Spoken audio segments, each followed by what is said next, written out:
잘들 지내셨나요? 반갑습니다. 예. 어휴, 반가운 사람도 있고 그렇네. 공인중개사 공부 처음 하시는 분 손 한번 들어보셔요. 아니, 오늘 처음 하시는 분. 오늘 처음 하시는 분. 그동안 오늘 처음 하시면 손 들어보세요. 없으세요? 그럼 괜찮네요. 그죠? 강의할 만 납니다. 그죠? 원래 잘 모르는 사람들을 가르칠 때 제일 힘든 거잖아요. 오늘 혼자 오셨어요? 어디? 껌딱지는 어디 두고? 예? 일 때문에. 예. 껌딱지는 떼고 다니세요. 껌딱지를 붙이고 다니면 별로 좋지 않습니다. 예. 자, 저는 이런 사람입니다. 이런 사람. 누구요? 읽어주세요. 누구라고요? 안우채입니다. 저는 무슨 과목을 가르칠까요? 민법을 가르친다고요? 아닙니다. 저는 민법을 강의하지 않습니다. 그럼 도대체 뭘 강의할까요? 이걸 강의합니다. 뭐예요? 민법 및 민사특별법을 강의하는 사람이지 민법 강의하는 사람 아니에요. 그래서 우리가 배우는 법은 민법만이 아니라 나머지 5개 법을 포함하는 거예요. 그래서 총 6개 법을 배우고 거거든요. 오케이. 그렇게 배울 겁니다. 이게 잘 안 보이는데 이걸 제가 수수께끼를 내면 잘 못 맞추시더라고. 이게 뭐냐면 민법 목차입니다. 목차라고. 참 썰렁하다. 이게 빨리 전달이 안 되는데요. 민법 목차입니다. 이게 목을 한번 차보는 거죠. 그래서 민법 목차가 어떻게 구성이 되어 있느냐면 민법과 민사특별법 개념인데요. 민법에서 34문제가 출제가 됩니다. 그리고 민사특별법이 5개 법이에요. 5개 법인데 일단 각각 한 문제씩은 배정이 됩니다. 여기에서 6문제가 나오는데 한 문제는 복불복이에요. 주임법에 나올 수도 있고 실명법에 나올 수도 다양하게 나올 수 있는 거거든요. 그래서 총 40문제가 출제가 될 겁니다.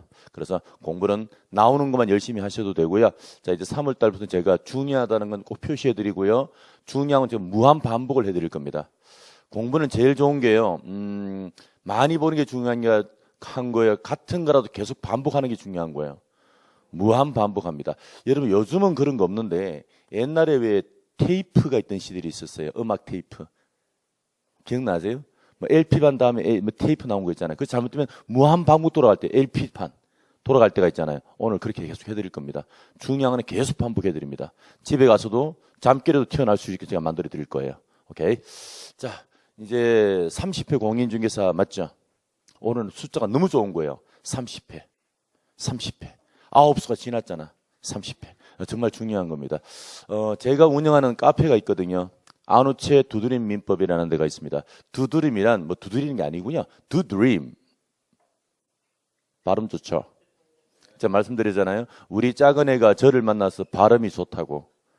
우리 애가 유치원 다닐 때요. 선생님께서 눈사람을 영어로 말을 해보라니까 다른 애들은 전부 다 뭐 스노우맨 뭐 이라는데 우리 애만 손을 바짝 들더니만 눈사람. 발음, 원래 영어는 빠다만 잘 붙이면 되는 거잖아요. 예. 이런 걸 아재 개그라고 합니다. 그래서 들어오셔가지고요. 방문과 교재 체크 파트가 있거든요.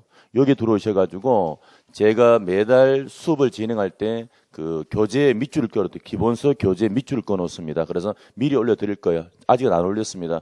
들어오셔서 수업 들어오기 전에 미리 끊고 들어오시라는 얘기예요. 3월달 밑줄이 다르고요. 1월달 밑줄이 다르고요. 3월달 밑줄이 다를 거예요. 그래서 1월달은 제가 주황색으로 밑줄을 그었거든요. 3월달은 녹색으로 밑줄을 그을 거예요. 초록색으로. 그래서 1월달에 밑줄 그은 분들은 초록색만 밑줄 그고 들어오시면 되는 거예요. 그래서 5월달은 좀 수준 높은 걸 밑줄 그어 드릴 거고요. 오케이. 그렇게 진행을 할 겁니다. 그리고 제가 늘 하는 얘기지만 강의가 끝나고 나면 수강 후기를 꼭 좀 적어 주셔야 돼요. 자, 1월 달에 강의 들으셨던 분들 중에 제 강의 듣고 수강 후기 썼다 손 한번 들어보세요. 또 썼다 손 드세요. 자꾸 썼다. 중요한 수강 후기는 자꾸 써야 되는 겁니다. 그래서 자꾸 써야 되지 한 번 써서 끝나는 건 아니거든요. 자꾸 써주셔야 되는데 여러분들이 이제 수강 후기를 쓰는 방법은요. 각 과목별로 진행이 되는 파트가 있잖아요. 50% 이상 들으면 수강 후기를 쓸 수 있으니까 거기서 쓰시면 돼요. 오케이. 그리고 동영상 수업을 듣는 분들이 계시는데 가능한 한 동영상을 좀 이 인터넷 수업을 듣는 분들은요, 어쩔 수 없이 동영상 들어야 되는 부분이잖아요. 듣는데 집중해서 들으셔야 돼요. 집중해서. 바짝 들으셔야 돼요. 그런데 동영상은 항상 보조 수단으로 활용하셔야 됩니다. 항상 뭐가 중요하다? 기본서나 요약집이 중요하거든요. 그래서 시험장 가서 여러분이 접하게 되는 건 글이잖아요. 들리는 게 아니잖아요. 그죠? 그래서 항상 이 보는 습관을 들이셔야 됩니다. 사람은 공부하는 습관이 다 달라요. 두 가지 스타일이 있다고 보면 돼요. 시각이 발달된 사람이 있는가 하면 청각이 발달된 사람이 있어요. 자, 청각이 발달된 사람은요, 아무리 눈으로 봐도 남지가 않는데요. 귀에 들은 건 남는 분들이 계세요. 이런 분들은 동영상 많이 보는 게 좋아요. 많이 듣는 게 좋아요. 이런 분들은 차 타고 다니면서 왜 틀어놓잖아요. 이렇게 공부하는 척 하면서. 손 들어보세요. 나 차 타고 다니면서 수업 강의 내용 막 듣고 다닌다. 손 들어보세요. 괜찮아요. 도움이 좀 되더라. 손 드세요. 돼요?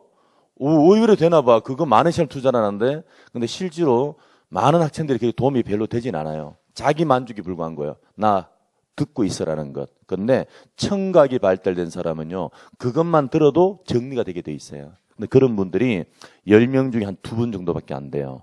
나머지 8분은 다 뭐예요? 눈으로 자주 보셔야 되거든요. 근데 수업을 들었다? 복습할 때도 동영상만 보시는 분들이 계세요. 동영상 보면은 이해돼야 이해 안 돼. 이해 안 돼요? 분명히 한 분이 안 된다고 그랬어요. 아니라고 그랬어요.